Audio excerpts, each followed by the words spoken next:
So I'm going to show you how to update the remote of your Sony Smart TV, which is powered by Google TV. So what you want to do first is go to settings. Under settings, you want to scroll down to remotes and accessories. Select that.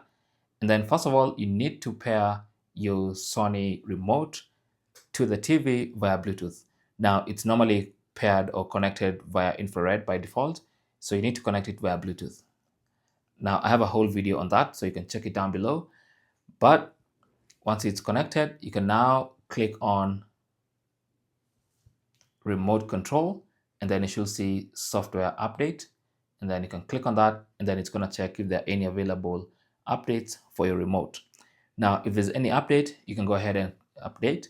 If there's no update available, it will tell you your software is up to date. So just click OK and exit out of there. Thanks for watching and good luck.